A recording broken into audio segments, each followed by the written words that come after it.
Hampir setiap hari saya menerima pertanyaan dari Anda yang selama ini sudah mencoba macam-macam usaha, tapi entah kenapa selalu gagal.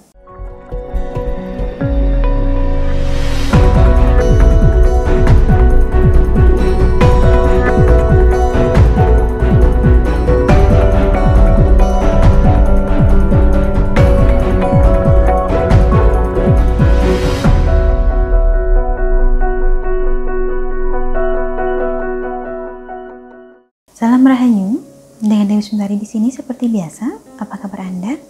Saya doakan semoga selalu sehat dan senantiasa diberikan kemudahan dan kelancaran dimanapun Anda berada. Hampir setiap hari saya menerima pertanyaan dari Anda yang selama ini sudah mencoba macam-macam usaha, tapi entah kenapa selalu gagal. Buka rumah makan gagal, jualan baju gagal, ternak ayam pun gagal juga. Semua yang dicoba seperti tidak pernah membuahkan hasil. Mengapa demikian? Itulah yang kali ini akan kita bahas. Terlebih dulu, perlu kita sadari bahwa memang tidak ada jaminan bahwa semua orang yang memulai usaha akan meraih kesuksesan dengan cepat. Ada kalanya suatu bisnis tidak berbuah semanis yang diharapkan. Gagal 1-2 kali itu wajar, yang tidak wajar adalah gagal tetapi menolak bangkit lagi. Ketika kegagalan ini terjadi, kita tidak perlu berkecil hati. Bukan berarti kita tidak ada kemampuan, bukan berarti kita tidak ada rezeki, juga bukan berarti bahwa ada yang mengguna-gunai kita agar susah selamanya. Yang penting kita tetap waspada dan belajar dari pengalaman kita, karena memang ada beberapa hal yang menjadikan usaha kita selalu gagal. Termasuk, yang pertama adalah karena kurangnya komitmen. Bisa dibilang inilah penyebab yang paling banyak dijumpai. Misalnya, kita ingin berbisnis online, tetapi tidak pernah mulai bergerak. Semuanya berhenti di level rencana saja, berhenti di tahap ingin saja, tetapi tindakan nyatanya tidak ada. Dan ketika tiba waktunya untuk mengambil tindakan, maka tindakannya ini asal-asalan. Tidak serius, hanya sekedar coba-coba saja. Buat tokonya asal-asalan, foto produknya asal-asalan, tidak melakukan promosi, kadang online, kadang tidak, kadang upload, kadang tidak. Inilah yang menjadikan hasilnya juga kurang memuaskan. Kemudian penyebab yang kedua adalah perencanaan yang buruk. Semua bisnis pada dasarnya membutuhkan rencana yang matang. Targetnya harus jelas, sasaran pasarnya jelas, serta ada langkah jangka pendek dan langkah jangka panjang yang perlu ditetapkan. Jika dari awal rencananya sudah tidak benar, maka bisa dipastikan hasilnya pun tidak sesuai keinginan. Lanjut ke penyebab ketiga.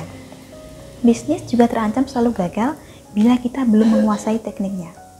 Tanpa menguasai teknik menjahit misalnya, kita tidak mungkin bisa membuat baju yang bagus, meskipun sudah disediakan kain, benang, dan mesin jahit. Jualan online pun seperti itu. Meskipun sudah ada produk dan sudah ada macam-macam marketplace yang tersedia, tapi bila kita tidak menguasai tekniknya, akan sulit untuk bertahan. Inilah pentingnya bagi kita untuk selalu belajar hal-hal baru. Penyebab keempat, yang juga menyebabkan kita sering gagal dalam berbisnis adalah karena kita terlalu memaksakan untuk bekerja sendiri. Mentang-mentang bisa. Padahal ini bukan soal kita bisa atau tidak, tetapi soal apakah kita bisa membentuk dan mengelola tim untuk bekerja sama. Tidak ada salahnya bagi kita untuk membentuk tim yang baik, guna mempercepat tercapainya kesuksesan, bila memang apa yang kita tuju ini tidak dapat dilakukan sendiri. Sedangkan penyebab terakhir, atau penyebab kelima, yang juga sering menjadikan usaha kita gagal adalah karena kita terlalu silau pada kesuksesan orang lain. Kita terlalu sibuk membanding-bandingkan keberhasilan orang lain dengan pencapaian kita sendiri, sehingga kita pun merasa selalu gagal dan terpuruk, cepat merasa kalah dan tidak mau melanjutkan usaha yang baru dirintis beberapa lama. Padahal, keberhasilan orang lain seharusnya dijadikan motivasi. Jika mereka bisa, maka kita pun mestinya bisa. Tidak perlu merasa iri, pelajarilah apa yang mereka lakukan di masa lalu dan terapkan pada usaha kita. Pelajari juga apa kekurangannya, agar kita bisa memberikan hasil akhir yang lebih baik. Dengan begini, Anda tidak perlu lagi merasa khawatir terhadap persaingan.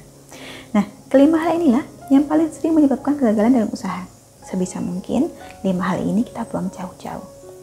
Dan selain membuang jauh-jauh kelima hal ini, tidak ada salahnya juga bila dalam merintis usaha, Anda menggunakan pegangan khusus sebagai pendukung secara spiritual. Usaha batin istilahnya, yang dimaksudkan untuk pelarisan usaha atau pelarisan dagang. Contohnya adalah jimat ratu pelarisan. Apa itu jimat ratu pelarisan? Jimat ratu pelarisan adalah sarana pancar usaha berupa jimat dari bahan kulit yang dirajah dan diritualkan secara khusus, serta diselaraskan menurut nama dan tanggal lahir Anda bila ada. Harapannya agar diberikan kelancaran dan kemudahan dalam berjualan, lebih diminati oleh calon pembeli atau pengguna jasa, serta terhindar dari niat jahat orang yang kurang suka. Cara pakainya sendiri sangat mudah, cukup disimpan saja sambil baca doa. Bila Anda tertarik untuk menggunakan jimat ratu pelarisan, bisa hubungi nomor yang tertera di layar.